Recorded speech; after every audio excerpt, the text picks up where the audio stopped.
পরিবার মায়াপুর ইস্কন নয়, সেই স্বাদ পেতে বাঁকুড়া শহরে লালবাজারে জগন্নাথ দেব দর্শন এক কথায় দুধের স্বাদ ঘোলে মেটানো।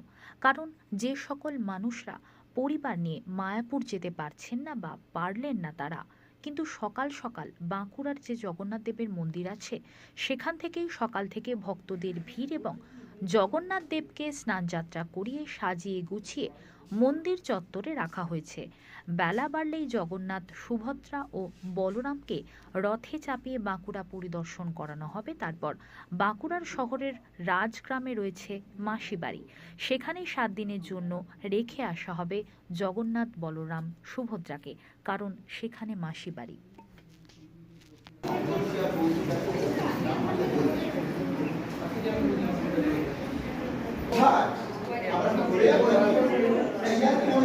এই ছেলে উপরে তাইয়া আছে।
সোজার থেকে নেই নিচ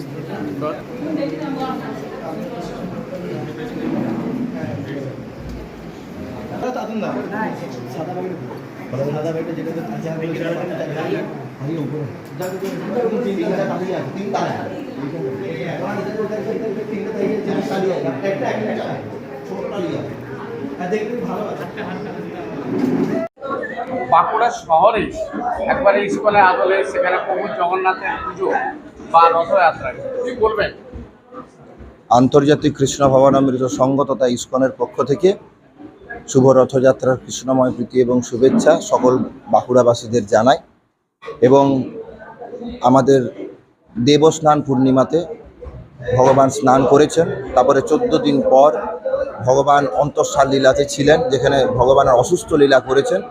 কাল জগন্নাথ স্বর্ণবেশে নেত্র উৎসবে দর্শন দিয়েছেন। আজকে তার রথযাত্রা। উনি এখন রথযাত্রা পাহান্ডি বিজয়ের মাধ্যমে রথযাত্রা আরোহণ করবেন। ওখানে সমস্ত ভিআইপিরা আসবে, এসপি থেকে শুরু করে এসডিও, আইসি, সমস্ত কিছু, এমপি থেকে শুরু করে চেয়ারম্যান, সমস্ত ভিআইপিরা আসবেন এবং জগন্নাথ, বলভদ্র, সুভদ্রা মহারানীর সুদর্শন চক্রের কাছে তারা প্রার্থনা করবেন এবং তাদের সুন্দর কৃষ্ণময় প্রীতির যে শুভেচ্ছা তারা প্রদান করবেন সকল বাঁকুড়াবাসীকে, এবং এর মাধ্যমে জগন্নাথ 10টার সময়তে রথে চড়ে রজগ্রাম যাবেন, সেখানে 1 সপ্তাহ মাসির বাড়িতে থাকবেন এবং পুনর্রথযাত্রা 15ই জুলাই আবার শ্রীমন্দিরে প্রত্যাবর্তন করবেন। পুরী বা ইস্কনে যেরকম জগন্নাথের পুজো হয়, অর্চনা হয়, সেই একদম এক্স্যাক্টলি পুরী মতনই এখানে জগন্নাথের সেবা হয়, এবং পুরীর জগন্নাথের মতনই এখানে সমস্ত ভগবানকে টেক কেয়ার করা হয় যাতে ভগবানের কোনো অসুবিধা না হয়, এবং সেই জিনিসটাকে লক্ষ্য করে আমরা একসাথে তাদেরকে নিয়ে রথে আরোহণ করি। মহারাজ আপনার নাম? গুরু গৌর সুন্দর দাস, লালবাজার, বাঁকুড়া। গুরু গৌর সুন্দর দাস।